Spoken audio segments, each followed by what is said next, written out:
Thank you for tuning in to another episode with Mrs. Danielle DeVita. I am a relationship and femininity coach. I've been married for 13 years, and my goal is to help both men and women be in relationships that's best for them. So, I often talk about how to have a healthy relationship and how to grow from there. Many times, people think that this is just so you can prepare for, just dating or just marriage. But no, you want to create a legacy, a healthy relationship so that if and when you do have children, or if you already have children, they'll be able to see what a healthy relationship looks like, and thereby they adopt some of those same practices you did. So it's not enough to say, do as I say and not as I do. We want to make sure that our words and our actions are aligned so our children and anyone that we could be a role model to can see that as a healthy relationship. So this is why I talk about healthy relationships. It's for the youth, it's for the children, so they can have something to look to, a legacy to want to continue. So let's get started what we're going to be talking about today. And this is going to also help children. If you do have a young one, they'll be able to see what it looks like to forgive. So we're going to talk about how to forgive. A lot of times, if you've been in relationships, there's going to be a lot of, different events that's going to happen throughout your lifespan from childhood or into your relationships and your marriages that's going to cause you to be in the predicament where you're going to have to forgive. And sometimes if you don't forgive, it can spill over into your relationship in other ways, and not just your romantic relationship, but your business relationships, your personal relationships with family and friends and co-workers. It could just spill all over the place. So a lot of times, people don't heal from these things. So you definitely want to heal from past issues that have happened so you can have a healthier relationship. Sometimes people can suppress it and they move on and they compartmentalize, but a lot of times people can't do that. They can't, separate certain things so it spills over. So let's get started on 3 ways you can learn to move forward in the forgiving process. I talk often about healing, but most of the time, the healing process starts with forgiveness. And the best way to do that is, number 1, acknowledge. Acknowledge that you are having these types of feelings. Your feelings are valid. Now, your actions may not be rational or valid in certain circumstances, but your feelings are your own, and no one can tell you how you should feel. So if you feel a certain way, that's okay. It is okay to feel how you feel. The concern is when we start to act in a way that is, not ladylike or not, of what a man should how a man should act and respond. We sometimes get childish in things. No one can make you do something, but something that they said or done could have sparked a certain emotion in you. So basically, you're essentially saying, this particular thing or that was said or done, it evoked some type of emotion, and these are the emotions that took place, right? Because your feelings are valid. They can't say, well, you can't feel that way because I did this or because I said that. Well, you can feel however you want to feel. So if you feel that you cannot talk to this person, because there's some people that don't let you get a word in, they don't want to recognize maybe that they done something to you, or they gaslight you, make you feel like, whatever you're thinking, it never happened. You can write them down, right? Write it down on a piece of paper, and then give it to them. You can do text. You can write it in a poem. So sometimes I've done coaching with people where I tell them, maybe if this person's not picking up or they're not allowing you to speak, because sometimes people are timid and they can't get their words out. Why don't you put it in a poem and give it to them? Text it to them. Do a voice text where you can get it out. Leave it on their voicemail. So if they're not picking up, leave it on their voicemail and say what it is that you are feeling, right? Again, your actions and what you say that's reaction, as a reaction of what they did may not be rational or may be valid, but your feelings and your emotions that came with what they've done could be valid, right? Well, they are, right? You can feel how you feel. And then, so number 2 is, after you've gotten it out, however you want to do, in written form, text it, email it, say what it is that you want to say. The next thing would be to first take a look at the whole situation. A lot of times, this is the part, actually, number two is the hardest part for most people, because a lot of people can say, yeah, you did this and you said that, and now I feel this kind of way. But the hardest thing is number two, taking the time to realize that there's two situations that could arise from this. One, what they did was a reaction to what you initially did to them. So maybe you said something or did something, so then they did something to you, and whatever they did, that actually got to you. So take a look to see, what did you do? What did you say that sparked them to act this kind of way? Not to say that what they did, again, just because someone does something to you doesn't mean your actions or even theirs, their actions or words are rational or valid or appropriate. It just means you want to take a look at the whole picture. You know what? I did do this. I did do that. And this was a reaction to what I did to them. And so that means maybe you do need to apologize for some things that you've done. Or this could be a situation where you're forgiving someone and you've never done anything to them. It could have been a stranger that did something to you, and you don't know why. Or it could be like, for example, the David Goggins story. I think he was a U.S. Navy, he was a Navy SEAL. He was a runner. He was the guy who ran 100 miles, I believe, until his feet were broken and they were bleeding. So this guy said that his dad was, always beat him and was a mean father to him.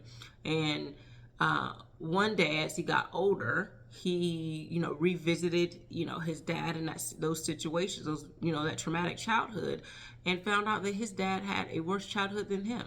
So his dad was not in a place to be a great father.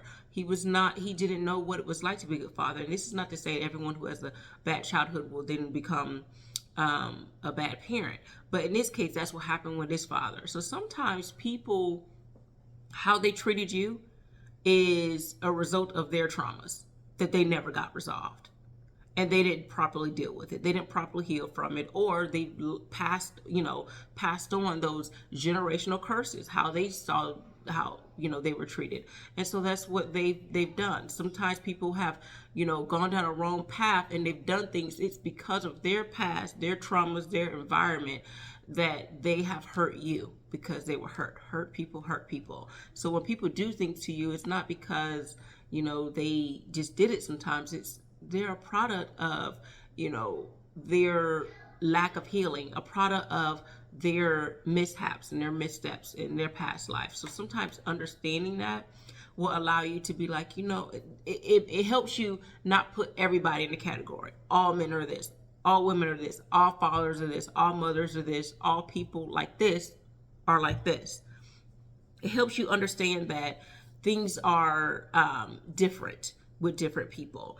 It helps you understand that some people are just flawed, right? So once you understand this portion, because I think sometimes when we're upset, when we're angry, it takes the empathy away from us. We're not able to see that, this woman is mean, and she's bitter, and she's evil towards me because she's miserable. She's not a happy woman. This man is miserable because he's not happy. So he pours all his venom out on someone else. And when we understand that, it removes the anger from us, because we realize it's not us. It's no longer personal. It's not a personal attack on us. It's something within them. And when we better understand that, it makes it easier to go to number 3, move forward and say, you know what, it is what it is. This was a traumatic childhood. They've had a traumatic, situation going on with them, or, I did too. And we're going to move forward. I'm not going to let this hold me any longer, because when you're stuck in this moment, right, of unforgiveness, it's almost like you're stuck in that same time. Time is passing by and you're still in this situation. It actually takes a lot of energy to be mad. It actually does.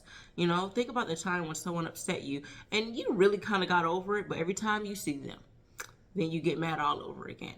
It's like you gave this person so much power to do 3 things. They have free rent in your head, right? Because you constantly think about them in that situation every time you see them, every time you're going, around them, or anything that reminds you of them or the situation. they got free rent space in your head about this situation.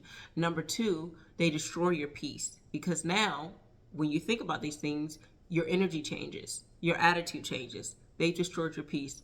Or and they change your behavior. So when you were, in this mood, you were okay. And then now when they've got you upset, now your actions and the things that you say is going to be aligned to meet that same emotion that you have. So then you start doing things that are irrational, are unbecoming of your character. Why allow someone who has their own traumas, possibly unhealed, why allow them to have you going on like a puppet? You're doing whatever they want. They are getting a rise out of your pain and your misery and your unhappiness. All that stemmed from something that really has to do with their traumas. Most of the time when people mistreat you, it's because they don't know how to handle things in a healthy way. So they put it out on you. Whether they're what they did is a reaction of something you said and did, or whether they just have unhealed trauma and so they just brought that and that spilled over into their relationship with you.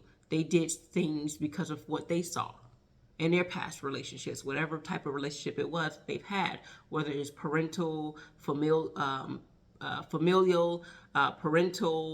past relationships, that spilled over because they didn't properly know how to deal with whatever they dealt with. They didn't know how to heal from it, so it spilled over, and now you are a target in that lack of healing, in that trauma they've had. They didn't know how to positively communicate, and their lack of communication showed in how they handled with you.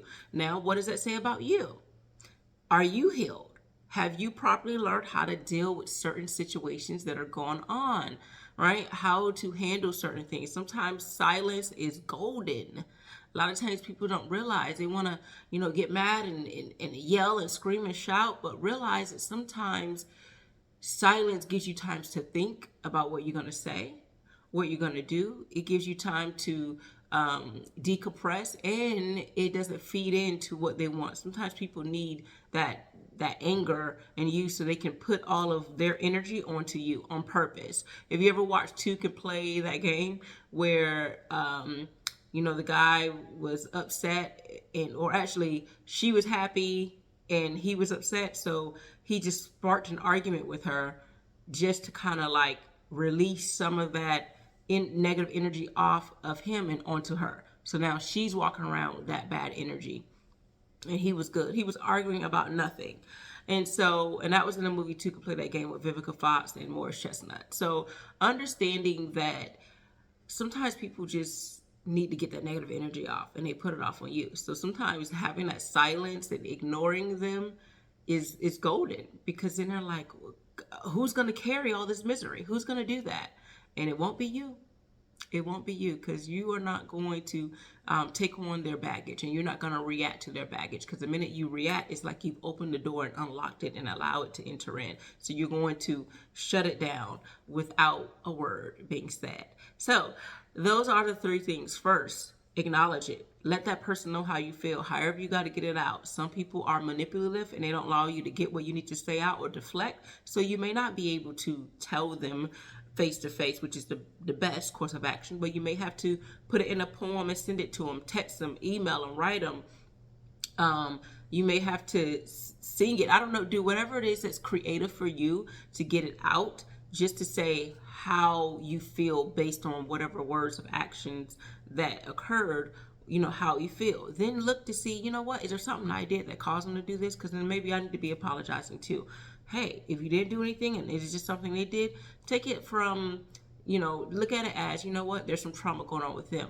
So this is not really personal, even though it may feel personal, but it's a reflection of them and how they handle situations, how poorly they handle situations, or how they are a product of some type of trauma in their life they haven't healed, and that has spilled over in other situations. People who, have bad childhoods, they grow up sometimes and they may not be the best parent, and then they put that same thing that they've learned out on their child. You know, someone could be miserable in their life, so they just go and make everyone else's life miserable. And you may not have done anything, but you were just collateral damage in that, right? So understanding that, then realizing, you know what? I'm going to wipe my hands clean. I'm not going to let them, kill my spirit, kill my peace. I'm just going to move on. I'm going to forgive them and move on with my life, because they're not going to dump their baggage off on me on purpose. Now I'm stuck here having this horrible life when they're going on happy. I'm just going to choose to forgive them. I'm going to move on. I'm not going to allow them to get me angry every time I see them or every time I hear about the situation. I'm going to move forward in my life and realizing that there's going to be more situations that I'm going to have to learn to forgive, and I can't let this one pile up on top of the others. All right, so hopefully this can help you if you're having trouble forgiving. This can be the first step to healing. So I do think you need to get therapy if you have lots of unhealed wounds, right? A lot of emotional wounds. Just like if you had actual physical wounds, you would go to the doctor. If you don't, even though that it doesn't hurt like it did on day one, it's not properly healing. And you want, just like you want your skin to heal and you put Neosporin on it, or you get stitches if it's a big wound, you do what you need to do. Well, if you have a lot of emotional wounds, you need to properly get them healed. But the first step to do that is to acknowledge there's a problem, to realize that there are some people who are just, they're flawed in this world, and don't take it too much to heart. Maybe there's some forgiveness that you need to ask for, right? And then you need to properly move on in a healthy way and not let people tear you down while you're in that process of moving ahead and moving forward. All right. Thank you so much for tuning in to Mrs. Danielle DeVita. If you like this content, please go ahead and subscribe. Take care.